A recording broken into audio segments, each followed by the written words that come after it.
అయినా దేవుని బిడ్డలందరికీ కూడా నా వందనాలు. ప్రియమైన సహోదరులారా, మీరందరూ ఎలా ఉన్నారు?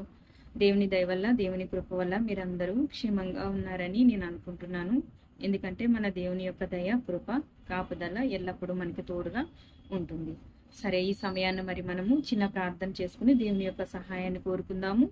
తర్వాత మన వాక్య ధ్యానంలోనికి మనం వెళ్ళిపోదాం. అందరూ నాతో కలిసి ఏకీభవించండి. పరలోకమందున్న మా తండ్రి, కృపా సత్య సంపూర్ణుడవైన మా దేవ, కృతజ్ఞతాస్తుతులు, స్తోత్రములు తండ్రి. ఇంతవరకు మీ కృప కాపుదలలో మమ్మను కాచి కాపాడి నాయన చక్కటి ఉదయాన్ని మా జీవితాలలో మీరు అనుగ్రహించినందుకు కృతజ్ఞతలు తండ్రి. ఈ ఉదయకాల సమయంలో మీ వాక్యాన్ని వినడానికి, మీ వాక్యాన్ని ధ్యానించటానికి మీరు మాకు అనుగ్రహించిన కృపను బట్టి కృతజ్ఞతాస్తుతులు. ఈ దినమంతయు మమ్మను కాచి కాపాడి మీ కృపతో దీవించి ఆశీర్వదించమని, మీ కృపలో మమ్మను భద్రపరచమని నాయనా, మీ వాక్యాన్ని మేము ధ్యానించుకుని చుండగా ఆత్మతోనూ మీ యొక్క జ్ఞానముతోనూ మమ్మను నింపి నడిపించమని మా ప్రభువును మీ ప్రియ కుమారుడైన యేసుక్రీస్తు ప్రభు వారి నామమందు ప్రార్థించి అడిగి వేడుకొనిచున్నాం పరమ తండ్రి, ఆమేన్. మనలో చాలా మందికి దేవుని యొక్క పని చేయాలి, దేవుని యొక్క పనిలో పాలు పంచుకోవాలి, లేకపోతే దేవుని యొక్క సేవ చేయాలని చాలా ఆసక్తి కలిగి మనలో చాలా మంది ఉంటారు కదా. సరే, మరి మన యొక్క ఆసక్తిని బట్టి ఎదుటివారికి దేవుణ్ణి మనం పరిచయం చేసేటప్పుడు ఎలా పడితే అలా పరిచయం చేయకూడదు.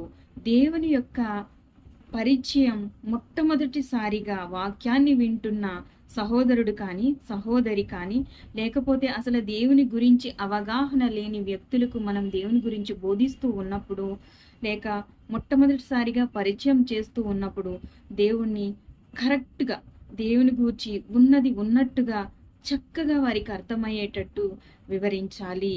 ఒకవేళ ఎలా పడితే అలా మనము దేవుణ్ణి పరిచయం చేస్తే గనక, ఎలా పడితే అలా అంటే ఏంటి దాని అర్థం? ఆశ చూపించకూడదు. ఒక మనిషికి, దేవుని గూర్చి అవగాహన లేని ఒక మనిషికి ఆశ చూపించకూడదు. ఆశ అంటే ఇప్పుడు చాలా మంది, మీరు దేవుణ్ణి నమ్ముకోండి, ఇలా జరుగుతుంది, మీరు ఆ దేవుళ్ళలోనికి వచ్చేయండి, లేకపోతే మీరు బాప్తిసం తీసుకోండి, మీకు అన్ని కష్టాలు తొలగిపోతాయి, ఇలాంటి వేలో మనసు మారదు. ఇలా ఈ వేలో ఎవరైతే తెలుసుకుంటారో వారి యొక్క మారు మనసు పొందిన వారి యొక్క మారు మనసు కరెక్ట్గా ఉండదు. వారి యొక్క విశ్వాస జీవితానికి సంబంధించిన పునాది కరెక్ట్గా పడదు, కరెక్ట్గా వేయబడదు. అట్టి వారు మరలా వెనక్కి తిరిగి వెళ్ళిపోయే అవకాశం, ప్రమాదం ఉంటుంది.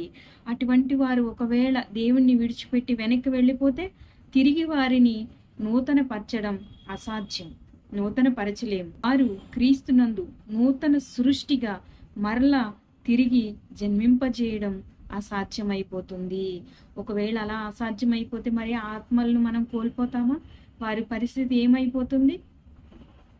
దేవుని నుంచి వేరైపోయి భ్రష్టాత్మక అప్పగింపబడి వారు నిత్య నాశనానికి వెళ్ళిపోయే అవకాశం ఉంటుంది. కాబట్టి దేవునిని తెలుసుకున్న మనము ఎవరికైనా దేవుని గూర్చిన జ్ఞానాన్ని పంచుతూ ఉన్నప్పుడు, తెలియజేస్తూ ఉన్నప్పుడు దేవుని యొక్క పరిచయం, దేవుని గూర్చిన పరిచయం యథార్థంగా ఉండాలి. అంటే దేవుడు ఎవరు, దేవుని యొక్క లక్షణాలు ఏంటి, దేవుని యొక్క శక్తి సామర్థ్యాలు ఏంటి, ఆయన ఏం చేయగలరు, ఆయన ఏమి ఇవ్వగలరు, ఇటువంటివి ఈ విషయాలన్నింటినీ వారికి తెలియజేయాలి. దానికంటే ముందు దేవునికి మనం ఏమి ఇవ్వాలి, దేవుడు మన నుంచి ఏమి కోరుకుంటున్నాడు అనేది వారికి తెలియజేయాలి. అలా తెలియజేసినప్పుడు, అలాంటి మార్గంలో ఎవరైతే దేవుణ్ణి తెలుసుకుంటారో అట్టి వారి యొక్క విశ్వాసము, అట్టి వారి యొక్క మారు మనస్సు, అట్టి వారి యొక్క మార్పు చాలా అమూల్యముగా ఉంటుంది. అమూల్యమైన మార్పు చెంది వారు క్రీస్తునందు నూతన సృష్టిగా వారు మార్పు చెందే అవకాశము ఉంటుంది. దానియేలు 3వ అధ్యాయం 16వ వచనం నేను చదువుతాను. దానియేలు గ్రంథము 3వ అధ్యాయం 16వ వచనం.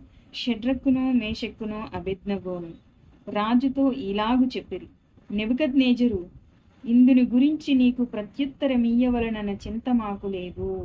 మేము సేవించుచున్న దేవుడు మండుచున్న వేడిమి గల ఈ అగ్ని గుండములో నుండి మమ్మను తప్పించి రక్షించుటకు సమర్థుడు.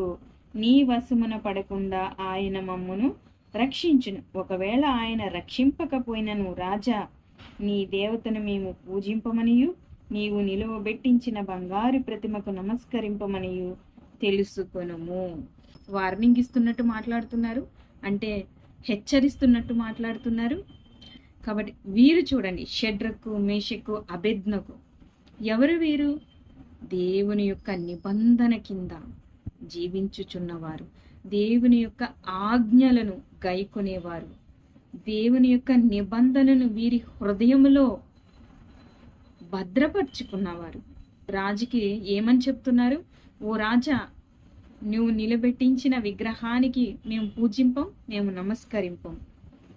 నీవు మమ్మను అగ్నిగుండంలో వేసినప్పటికీ మా దేవుడు మమ్మును రక్షింపగల సమర్థుడు. రక్షించుటకు సమర్థుడు, తప్పించుటకు సమర్థుడు, కాపాడుటకు సమర్థుడు, అనుగ్రహించుటకు సమర్థుడు. ఇప్పుడు వీరికి మహాభయంకరమైన శోధన వచ్చింది. ఆ శోధన ఎలా తట్టుకోవాలి? ఏ విధంగా తట్టుకోవాలి? వీరు దేవుని యొక్క ఆజ్ఞలు వీరి హృదయమందు భద్రపరుచుకున్నారు. దేవుని యొక్క నిబంధన కింద వీరు జీవిస్తూ ఉన్నారు. కాబట్టే వీరేం చెప్తున్నారు? రాజా, ఈ విషయంలో మేము చింతపడాల్సిన అవసరం లేదు, నీకు సమాధానం చెప్పాల్సినంత ఆ చింత కూడా మాకు లేదు. నీవు మాత్రం తెలుసుకోవాలి, అదేంటంటే, ఒకవేళ మా దేవుడు ఈ అగ్నిగుండం నుంచి రక్షింపకపోయినను మేము నీవు నిలువు పెట్టించిన ప్రతిమకు నమస్కరింపము, పూజింపము. మా దేవుడు మమ్మను తప్పించుటకు, మమ్మను కాపాడుటకు సమర్థుడు. ఇప్పుడు దేవుడు తప్పించడానికి సమర్థుడు, మార్గం చూపడానికి సమర్థుడు, సహాయం చేయడానికి సమర్థుడు, ఏదైనా సరే మనకి అనుగ్రహించడానికి సమర్థుడు. అది దేవుని యొక్క చిత్తానుసారంగా, దేవునికి అనుకూలంగా ఉన్నప్పుడు, అది మనకి హాని కలిగించనప్పుడు ఆ దేవుడు మనకి అనుగ్రహిస్తారు.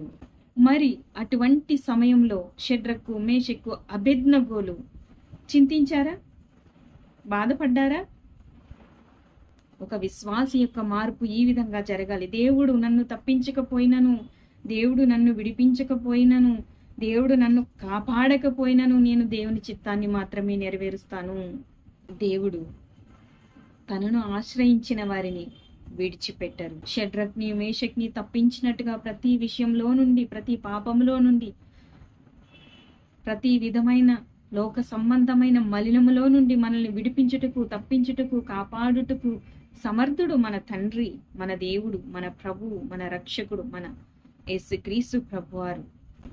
తండ్రి మనల్ని కాపాడుతారు. మన పక్షముగా తండ్రి యొక్క కుడి పార్శ్వమందున్న యేసుక్రీస్తు ప్రభువారు తండ్రికి మన నిమిత్తము విజ్ఞాపన చేస్తూ ఉండగా తండ్రి మన పట్ల కనికరం చూపిస్తూ ఉంటారు. షడ్రకు, మేషకు, అబేద్నెగోలు ఎలా చూపించారు వారి విశ్వాసాన్ని? దానికి వెదురెళ్లారు వారు. మిక్కిలి మహాభయంకరమైన వేడి గల ఆ యొక్క అగ్ని గుండంలోనికి సంతోషముగా వారు వెళ్ళిపోవడం జరిగింది. మనం ఇవ్వాల్సింది ఆయనకి ఏంటి? హృదయం.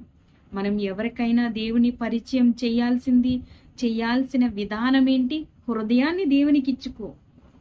నీ హృదయం పైన ఆయన తన యొక్క ఆజ్ఞలు రాయనివ్వు. ఆ ఆజ్ఞలలో నీవు జీవించు. నిన్ను ప్రతి విషయంలోనూ, ప్రతి సమయంలోనూ, ప్రతి సిచ్యువేషన్లోనూ, సందర్భంలోనూ నిన్ను దేవుడు కాపాడుటకు, నిన్ను దేవుడు తప్పించుటకు, నీకు సహాయము చేయుటకు నీ తండ్రి అయిన దేవుడు, నీ ప్రభు అయిన క్రీస్తు వారు నీ వెంట, నీలో ఉంటారు.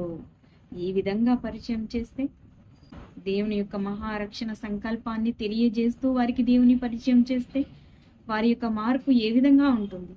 వారి మారు మనసు ఏ విధంగా ఉంటుంది?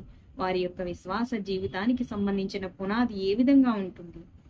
వారు దేవునిలో ఆనందించి, దేవునిలో మహా ఐశ్వర్యంను వారు పొందుకుని, పరలోక సంబంధమైన ఆశీర్వాదాలతో వారు నింపబడి దేవుని యొక్క సన్నిధానాన్న సంతోషకరమైన జీవితానికి యోగ్యులుగా ఎంచబడతారు.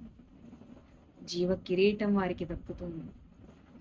నీవు వేసిన పునాది, నీవు పరిచయం చేసిన విధానంలో వారి యొక్క రక్షణ అనేది ముడిపడి ఉంటుంది. కాబట్టి ప్రియమైన సహోదరి సహోదరులారా, ఈ ఉదయకాల సమయంలో మనం ఎవరికైనా దేవుని గూర్చి చెప్పాల్సిన అవసరత పరిస్థితి మనకి ఎదురైనప్పుడు మనము సజీవుడును సర్వోన్నతుడైన దేవుని యొక్క ఔన్నత్యాన్ని, మహా త్యాగాన్ని, గొప్పతనాన్ని వారికి అర్థమయ్యేటట్టు దేవుని గూర్చి ఉన్నది ఉన్నట్టుగా యథార్థంగా మనం వారికి బోధించాలి. ఆశ చూపించకూడదు.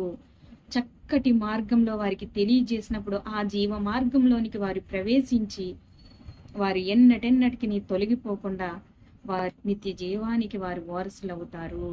ఆ మహాభాగ్యాన్ని, ఆ దేవుని యొక్క పనిని, ఆ దేవుని యొక్క సంకల్పాన్ని నీ సహోదరి నీ సహోదరుల పట్ల పూర్తి చేయాల్సిన బాధ్యత నీదే, మనదే. మనమే చేయాలి ఈ పనంతా. కుటుంబం పట్ల మనకే బాధ్యత, మన యొక్క సహోదరుల పట్ల మనకే బాధ్యత. ఈ విషయాలన్నీ కూడా మనం గుర్తెరిగి మనము దేవుని యొక్క సన్నిధిలో, దేవుని యొక్క మహాకృపలో మనందరము కూడా సదాకాలం భద్రపరచబడి ఆయన కృపతోనూ దీవెనలతోనూ ఆశీర్వదింపబడును గాక. ఆమేన్. ఈరోజు దేవుని యొక్క వాగ్దానం, మహా జ్ఞానముతోనూ వివేకముతోనూ దేవుడు మనల్ని దీవించి ఆశీర్వదించును గాక.